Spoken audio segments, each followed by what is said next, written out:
पहुंच पथ के बगैर रुका हुआ है। जैसे आप कलवाड़ा के सामने देख लीजिए, आपके प्रखंड में भी है और रोसड़ा प्रखंड में भी है।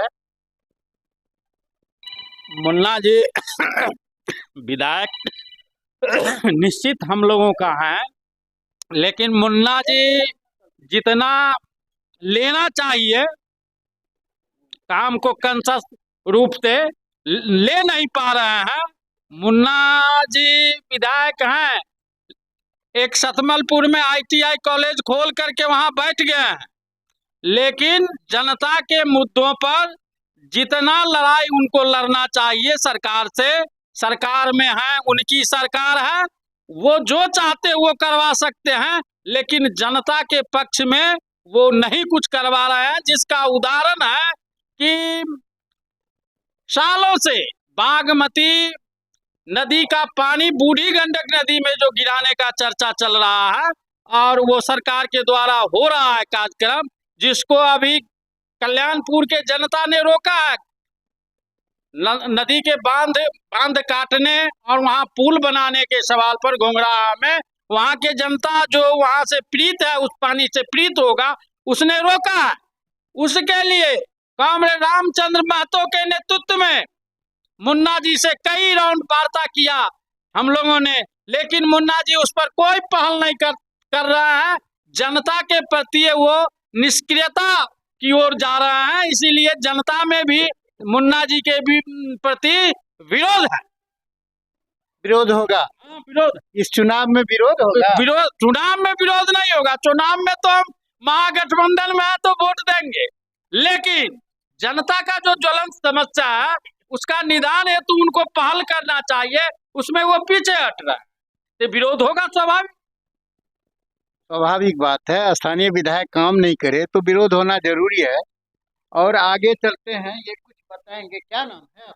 राम प्रकाश सिंह।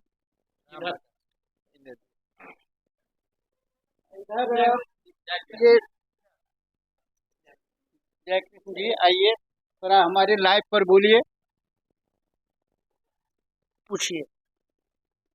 हमारे पलटन लाइव में आपको स्वागत है। क्या समस्या है ये जनताओं के लेकर के आप बैठे हुए हैं खानपुर प्रखंड कार्यालय पे? जी, आज जो हम लोग जो बैठे हुए हैं वो हम लोग का जो प्रमुख जो मांग है कि आप जानते हैं कि पिछले दिनों बिहार में सर्वदलीय लोगों ने पारित किया था कि हमको केंद्र सरकार से विशेष राज्य का दर्जा मिलना चाहिए। जब झारखंड हमसे अलग हुआ तो 70% आमदनी जो हमारा था राजस्व वो झारखंड में चला गया और हमारे पास बहुत कम संसाधन बचे। फिर भी जो आवश्यकता थी बिहार को, और लगातार यह पिछड़ा हुआ राज्य है। अगर आज आप जान लीजिए कि जो 60 और 40 का केंद्रांश और राज्य का जो होता है उसमें सहूलियत मिलता, अगर विशेष राज्य का दर्जा मिलता तो निश्चित रूप से 90% राशि केंद्र सरकार देती और 10% राज्य सरकार को मिला करके विकास एक बेहतर हो सकता था।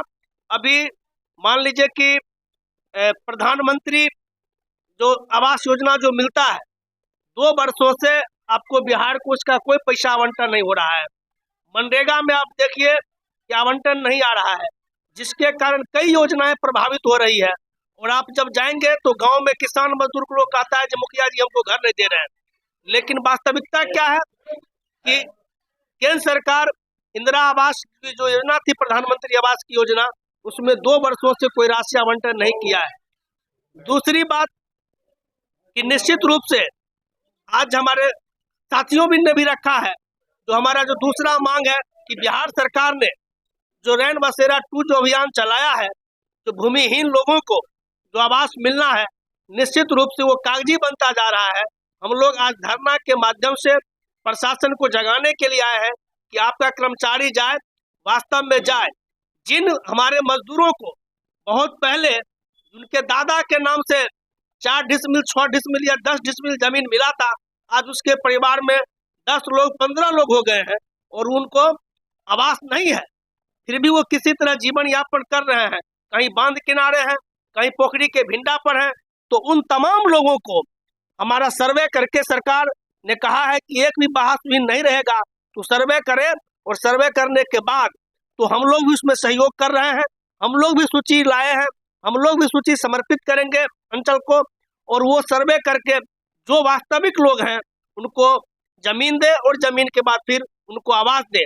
तीसरा है कि निश्चित रूप से सरकार में हम हैं, लेकिन एक जो योजना जो जल संसाधन विभाग के जो मंत्री हैं संजय बाबू, उन्होंने जो बनाया है, एक तो पहले शिवहर से मुजफ्फरपुर में मीनापुर में जो पानी गिराने की जो बात थी उसको वो कर ही रहे थे, कि दूसरा पिछले बार उन्होंने भंगड़ाहा से लेकर के तिरमोहानी, जो हम लोग जानते हैं कि खानपुर जब यहाँ है वो बाढ़ का मैके कहा जाता है, जब भी कल्याणपुर टूटेगा, हरसन टूटेगा, कहीं भी टूटेगा तो पानी यहाँ बागमती में आकर के, मृत बागमती में आकर के रुकती है और हम लोग जलमग्न हो जाते हैं।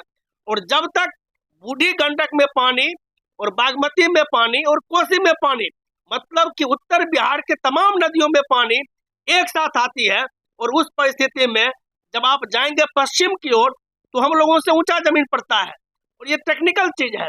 और ऊंचा से पानी जब आएगा तो आज तक का इतिहास है, चाहे वो 62 में टूटा हो, 65 में टूटा हो, 74 में टूटा हो, 75 में टूटा हो, 86 में टूटा हो, 87 में टूटा हो, 2003 में टूटा हो, 2007 में टूटा हो, आज जितना भी बार टूटा, हम लोग वहां जब पानी टूटता है इस बागमती से हम लोग नहीं रुकते हैं, और रोसड़ा को दहाते हुए वो पानी गोगरी जमालपुर खगड़िया में गंगा में जाके मिलता है। बांध का भी मरम्मत नहीं हुआ, बांध का मरम्मत तो नहीं हुआ है।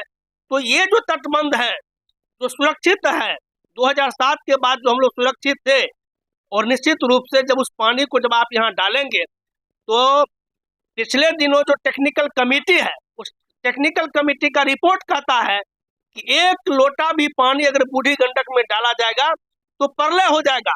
और उस परिस्थिति में जब बूढ़ी गंडक के पानी को हम अलग नहीं हम कहीं निकालते हैं और उसमें एक्स्ट्रा पानी ऊपर से देंगे तो निश्चित रूप से बूढ़ी गंडक का पानी जो है वो हम लोगों को दबाव बनाएगा और हमारा तटबंध असुरक्षित हो जाएगा, और एक बहुत बड़े आबादी के जान माल की क्षति होने की संभावना है।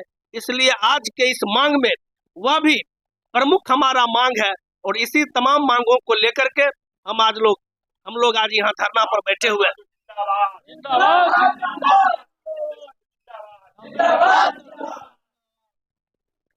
तो ये लोग बैठे हुए हैं और मांग पत्र में ये रखे हैं ये सब बात, और इसी के साथ हमारा लाइव देखते रहिए। धन्यवाद।